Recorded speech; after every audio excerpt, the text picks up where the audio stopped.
Et Jésus vient du Saint-Esprit, et le Père était en lui, le Saint-Esprit était en lui. Matthieu 1, 18, 20. Matthieu 12, 28. C'est pour ça que le Seigneur dit, quiconque blasphème, Matthieu 12, 28 à 32, quiconque blasphème contre le Saint-Esprit n'aura jamais de pardon. Parce que c'est lui, le Saint-Esprit, l'Esprit éternel, c'est le Dieu éternel. Et le corps de Jésus était son temple. Et Jésus a été au désert, Luc 4, 1, poussé par quoi? Pas par trois esprits, mais par le Saint-Esprit. Et il a tout fait par le Saint-Esprit. Alors le Seigneur nous a rachetés de la main, la parole de Dieu nous dit, eh bien, des méchants de ce monde. Voyez-vous? Les méchants de ce monde, les rois, les nations, tout ça, ce sont les ennemis du Seigneur. C'est pour ça que dans Actes 4, 25, 26, 27, 28, 29, il nous est dit que pourquoi les nations, les rois, se sont-ils ligués contre l'Éternel et contre son oint?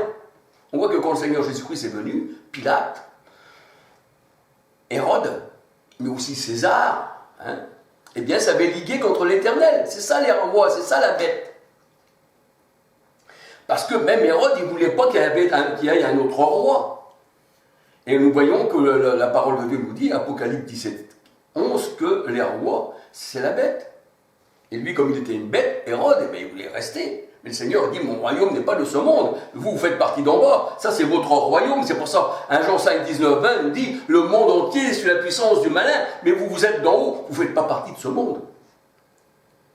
Le Seigneur ne voulait pas prendre son royaume, parce que mon royaume n'est pas de ce monde.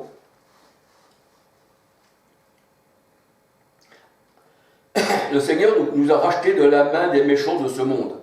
Job 6, 23. Il nous a rachetés de la main de nos ennemis. Il nous délivre de nos ennemis, la parole de Dieu nous dit. Luc 1, verset 66. Pardon, Luc 1, verset 68. Luc 1, verset 68, 74. Il délivre les captifs. Il délivre les captifs, eh bien, des cachots. Et quand le Seigneur Jésus-Christ est venu, eh bien, les cachots ont été ouverts. Il disait même aux pharisiens, si le Fils de l'homme vous affranchit, vous serez réellement libre.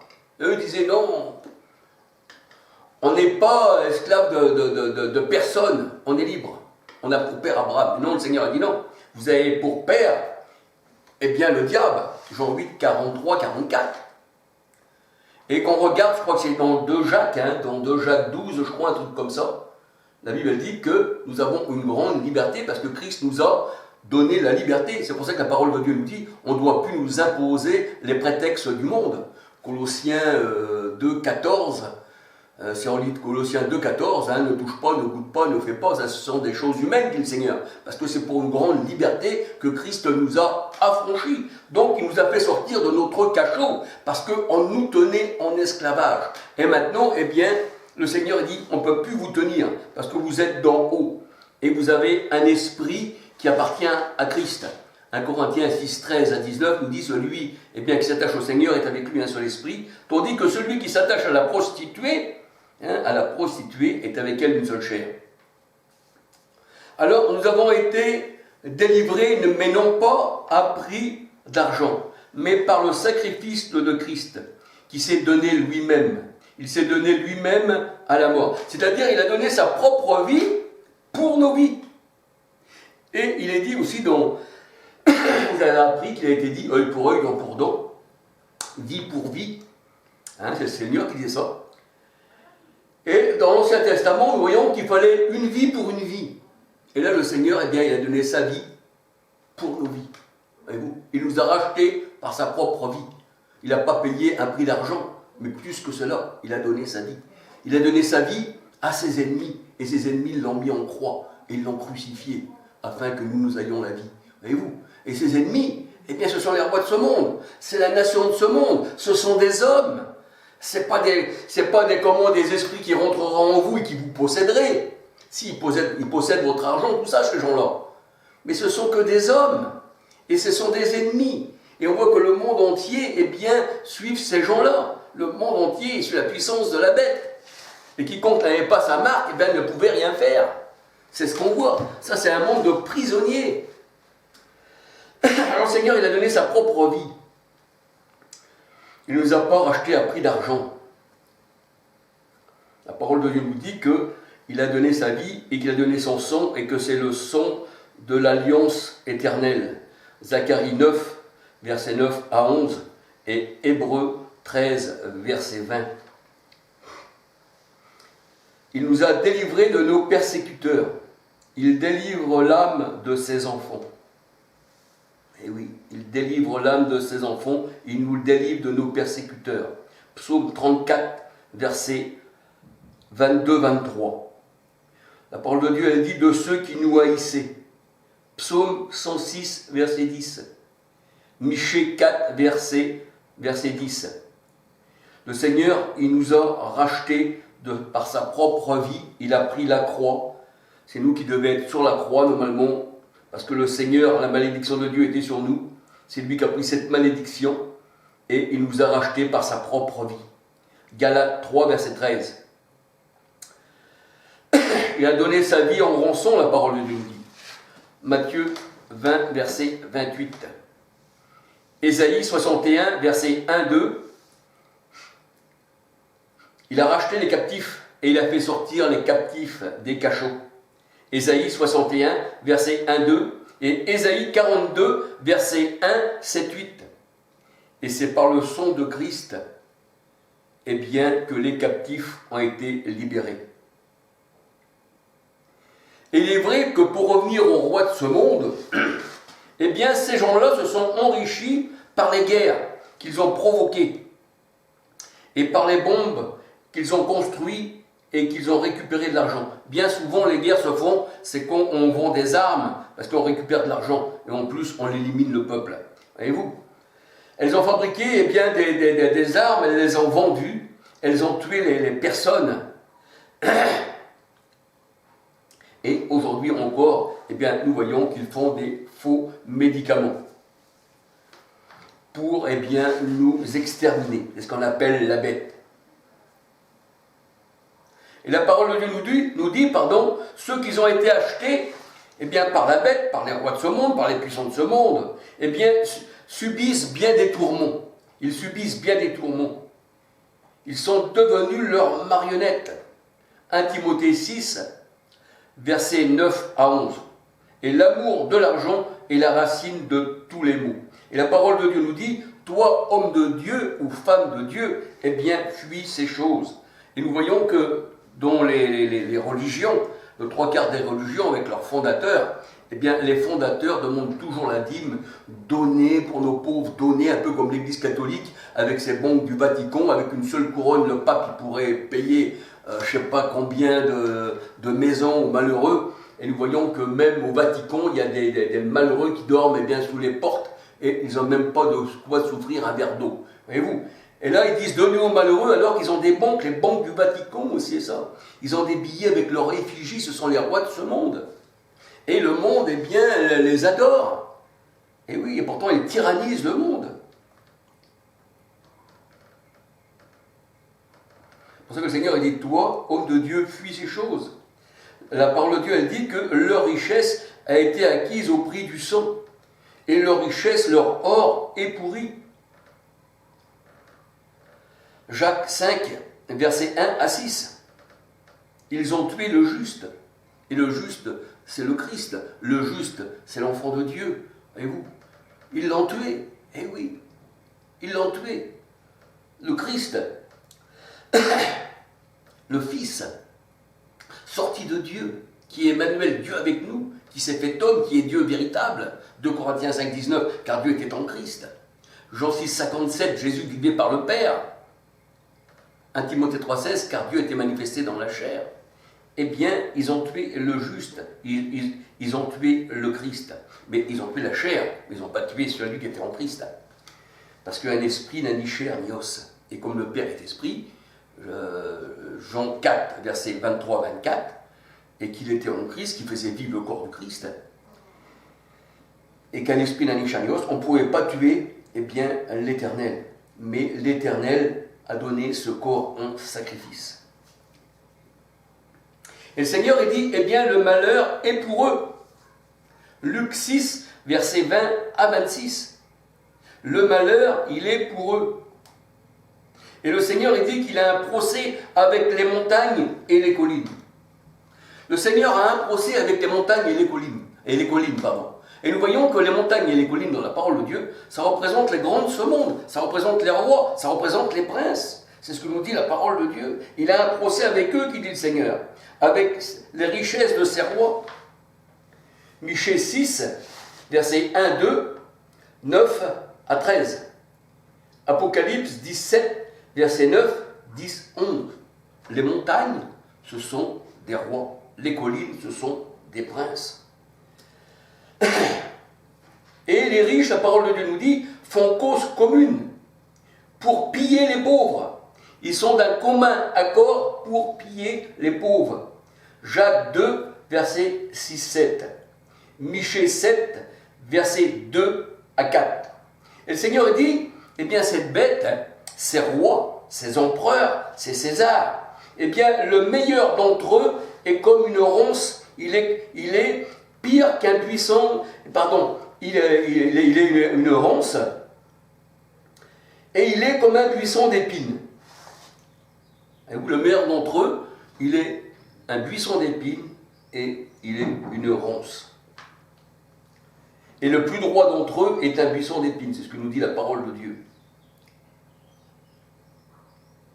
Et la parole de Dieu nous dit que quand Christ est venu, les collines furent remuées de leur place, c'est-à-dire les grands de ce monde. C'est pour ça que le Seigneur dit qu'il a écrasé ses ennemis sous ses pieds. Psaume 110, 1 à 6. Le Seigneur dit, j'ai mis Satan sous mes pieds. Et la parole de Dieu nous dit, eh bien dans Genèse 3,15, que la postérité de la femme écrasera la tête du serpent sous ses pieds. Et ça, eh bien, le serpent, la parole de Dieu, le grand dragon, la bête, c'est les rois, c'est le monde. Alors les collines furent remuées de leur place et les montagnes.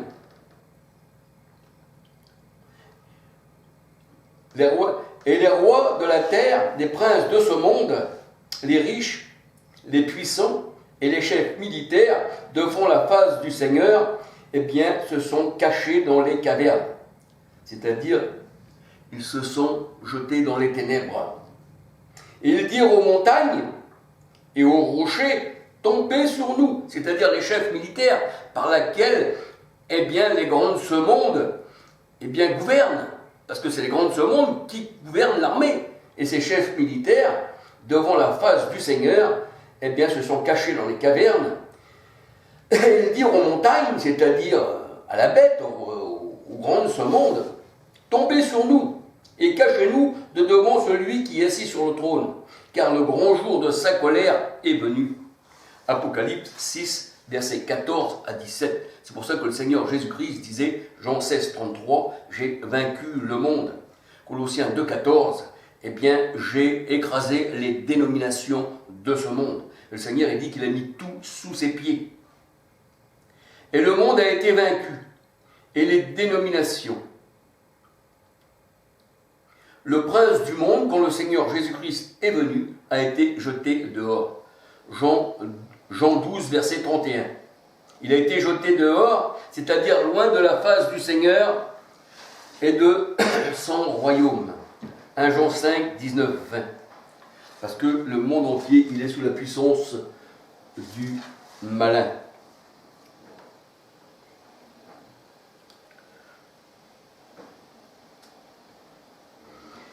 Et la parole de Dieu nous dit que l'évangile est une bonne nouvelle pour nous sortir du monde. C'est pour ça que le Seigneur a dit n'ayez aucune part avec le monde. Parce que l'évangile est une bonne nouvelle, non pour que nous soyons cantonnés dans des bâtiments, non, mais pour nous sortir du monde, pour qu'on ait part au royaume du Christ. C'est ça la bonne nouvelle du Seigneur, qui disait que son royaume ne faisait pas partie de ce monde. Alors le Seigneur il nous a sortis des richesses du monde aussi. C'est pour ça que nous sommes venus au monde nus, on repartira nus, parce qu'on ne fait pas partie du monde. C'est là que le Seigneur a dit, là où est ton cœur, là aussi sera ton trésor. C'est-à-dire, si tu as mis ton espoir dans les richesses, donc tu fais partie des gens du monde, qui recherchent les choses du monde, terrestres, et qu'il est loin du Seigneur. Parce que là où est ton cœur, là sera ton trésor. Et nous sommes d'en haut, eh bien, nous ne sommes pas de ce monde qui est pourri, la parole de Dieu nous dit.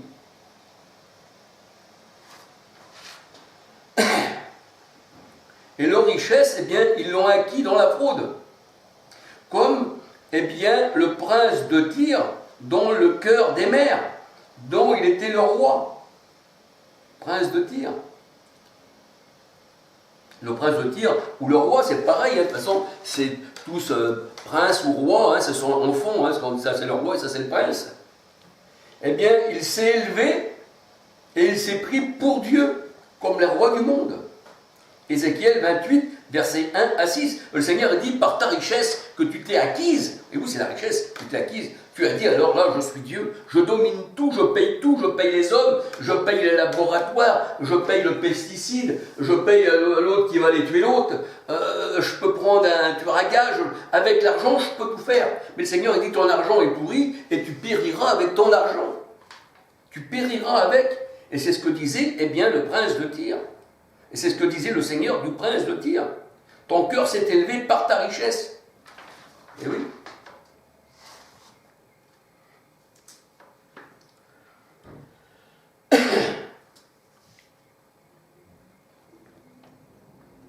Et la parole de Dieu nous dit que dans Matthieu 13, 22, que l'attrait trompeur des richesses étouffe la parole. La parole est étouffée par la richesse. Imaginez-vous ceux qui se disent du Seigneur, moi j'appartiens au Seigneur, j'appartiens à Dieu, je suis intègre, et dès l'instant qu'on va lui mettre une botte d'argent sur la table, il va commencer à se tripouiller, à se gratter, et bien sûr l'argent va le corrompre. C'est pour ça que le Seigneur dit dans sa parole, dans Matthieu 13, 22, l'attrait trompeur des richesses étouffe la parole. Parce qu'aussitôt que la personne voit l'argent, eh bien elle va être corrompue. Mais si on est des enfants du Seigneur, on ne peut pas être corrompu par l'argent, parce que ça c'est le monde, parce que ça c'est Satan, parce que ça c'est l'ennemi. On a besoin de l'argent pour vivre. Et puis si on a acquis des richesses en travaillant, qu'on les a acquis, le Seigneur n'est pas contre non plus. Voyez-vous? Voilà. Parce que tu l'as gagné à la sueur de ton front, parce que tu as travaillé de tes mains. Tu n'as pas été tuer les gens, tu n'as pas été faire de fraude, tu n'as pas reçu tout ça par fraude, mais tu l'as reçu avec tes mains. Donc c'est un salaire qui t'est donné de la part même du Seigneur, parce que c'est un salaire honnête. Mais dès l'instant que tu te laisses corrompre par l'argent, et que tout est corrompu par l'argent, nous voyons que même dans les tribunaux, il y a des gens qui devraient prendre une perpète, eh bien, qu'ils ne prennent rien du tout. Pourquoi? Parce qu'ils ont beaucoup d'argent et ils sont beaucoup connus, ce sont les grands de ce monde. Matthieu 13, 22, ça étouffe.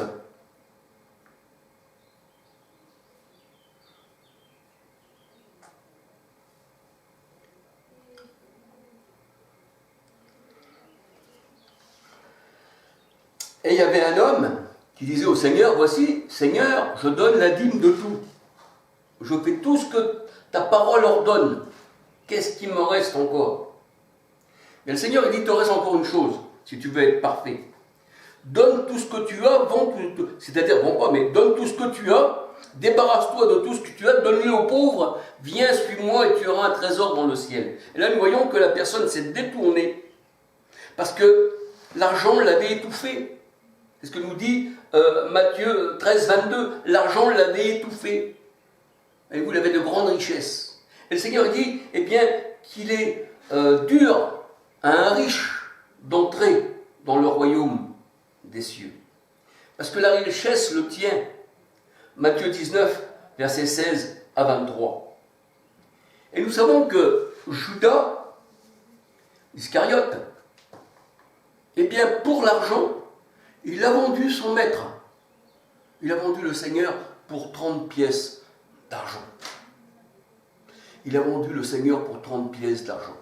Et le Seigneur il dit que l'argent, c'est la racine de tous les maux. L'argent, c'est ce qui dirige le monde. D'ailleurs, dans mes vidéos, je crois que j'ai fait des vidéos, je crois que c'est un seul Dieu, l'argent, je crois, dans mes vidéos. Je parle aussi de ça. Mais là, je parle d'une autre manière. pour qu'on puisse mieux comprendre la parole du Seigneur. Parce que c'est un pain partagé en vérité. Ce que le Seigneur me met à cœur, je le partage avec vous simplement. Maintenant, retenez ce qui est bon. Si tout est bon, eh bien, gloire au Seigneur. Si vous trouvez quelque chose de mauvais, eh bien, c'est vous qui voyez. Vous savez, je ne suis pas le Seigneur, hein, c'est lui qui juge. Sa parole ne revient pas à lui sans effet, la parole de Dieu nous dit. Soit pour une bénédiction ou une malédiction. Parce que l'évangile, c'est une odeur de vie qui nous emmène à la vie, pour ceux qui sont destinés à la vie. Hein, Acte 10, 48. Mais aussi une odeur de mort pour ceux qui sont destinés à la mort. Alors voilà, hein, on propose, heureux les invités au repas du Seigneur, et bien on mange. Mais voilà, hein, tout ça, ça appartient eh bien, à la conscience, à notre conscience avec le Seigneur. C'est pour ça que notre conscience, elle est lavée par le Seigneur. Hébreux 10, 22, la parole de Dieu nous dit, le cœur lavé eh bien, d'une mauvaise conscience. Le cœur lavé d'une mauvaise conscience. Eh bien, je voulais partager ceci avec vous. Et nous voyons que la pyramide, nouvel ordre mondial, nous voyons les grands de ce monde, hein, Washington, hein, chef de francs-maçons, ceux qui ont bâti, eh bien, je crois que c'est eux qui ont bâti Washington, hein, la ville, hein, je crois. Hein. C'est eux, hein, les francs-maçons, c'est les bâtisseurs. Hein. C'est pour ça que le Seigneur il dit les bâtisseurs, eh bien, ont voulu bâtir. Ces francs-maçons, mais ils ont rejeté la pierre, parce que ce sont des antichrists. C'est pour ça que quand le Seigneur il est venu, ils se sont tout de suite débarrassés de lui. Voyez-vous, ils se sont débarrassés. On ne veut pas qu'il règne sur nous. Nous, on n'a qu'un seul Dieu, et ce Dieu-là, eh bien, c'est même écrit hein, ici. Hein. Alors, hein, nous n'avons qu'un seul Dieu, hein. C'est écrit on, hein, ça veut dire on dollar, son nom, hein. Et c'est écrit, eh bien, en américain, un seul Dieu. Hein. Ils n'ont qu'un seul Dieu, c'est sûr, c'est le Dieu de l'argent. Hein. In God way truth. Donc ça veut dire un seul Dieu, hein, c'est ça. Hein. C'est pour ça que leur Dieu, c'est l'argent. Et l'argent, ils font des guerres, ils font des tueries, ils font des massacres.